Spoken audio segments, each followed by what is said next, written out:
Et si vous mettiez la langue? Bien sûr que je parle de baiser langoureux. Qu'est-ce que vous êtes allé imaginer? Avez-vous remarqué qu'au début d'une relation, le baiser, sous-entendu le baiser avec la langue, aussi appelé dans le reste du monde le French kiss, est quand même très vite remplacé par son cousin pauvre, le smack, dont on a déjà parlé dans une précédente vidéo. Le baiser, c'est un vrai fantasme pour toutes celles et ceux qui ne l'ont pas encore échangé. Une première étape physique, explicite. Ah bon? C'est pas la pipe? C'est pas pareil que sucer alors? Ah bah non, pas du tout. Le baiser, c'est intime quoi.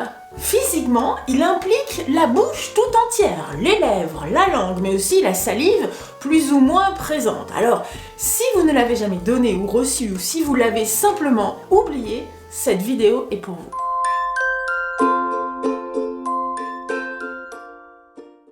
Bonjour, je suis Mademoiselle Sophie, sexothérapeute et thérapeute de couple. Soyez les bienvenus dans mon calendrier de l'Avent amoureux et coquin. Voici mon conseil, qui ne sera en aucun cas une recette miracle. Tout d'abord, prenez votre temps.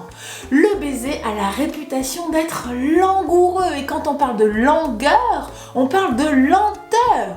On ne peut pas être speed et savourer en même temps. Ça veut pas dire que c'est pas bon. Mais en tout cas, on ne pourra pas savourer avec autant d'intensité que si on fait les choses en pleine conscience.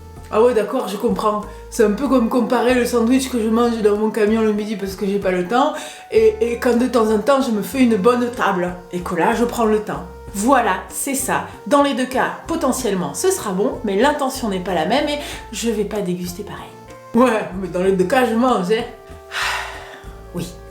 Donc en 1, prenez votre temps. En 2, explorez les alentours. Mais oui, baladez-vous dans la zone géographique concernée, tournez un petit peu autour du pot. Non, on va pas juste fourrer sa langue. Ah bon? Il y a du boulot. Vous pouvez prendre le temps de vous approcher lentement de son visage, prendre le temps de le regarder, de le toucher, de l'embrasser, de le caresser, de l'effleurer, pourquoi pas avec différentes parties de votre visage, votre front, votre joue, votre nez, avant de venir poser votre bouche contre sa bouche. Ah ouais. 3. Découvrir ses lèvres. Prenez le temps de vous y promener, comme si vous faisiez le tour du propriétaire pour faire connaissance avec vos propres lèvres. Mais aussi avec votre langue ou avec vos doigts, les caresser gentiment, leur laisser le temps de réagir, de s'entrouvrir. Venez les explorer et vous y balader. Vous pouvez les attraper gentiment, les titiller, les pincer, les sucer, les téter. Avant de passer à l'étape suivante. 4. S'ouvrir au baiser. Votre mâchoire est maintenant détendue. Vos lèvres peuvent s'entrouvrir. Les langues vont se rencontrer, tantôt molles et douces ou plus pointues, un peu plus tendues, plus déterminées. Maintenant, elles sont vraiment curieuses, comme des exploratrices qui découvrent les lieux. Là encore, on peut commencer par des petits à-coups timides, des petites promenades dans la bouche de l'autre. À gauche, à droite, on touche sa langue, on la découvre. Puis on guette ses réactions.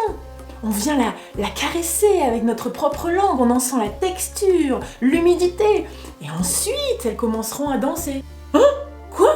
Faut danser en même temps? C'est trop compliqué, madame, ton histoire là. Mais non, je parle de vos langues et de leurs mouvements coordonnés, un peu comme un ballet. Une dernière précision.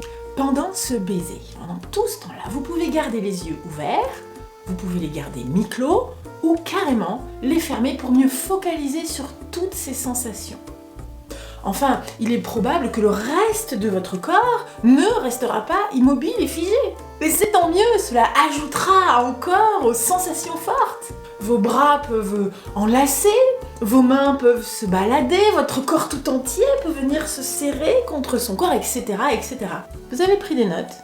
Non, parce que là, vous avez l'essentiel pour un baiser de dingue.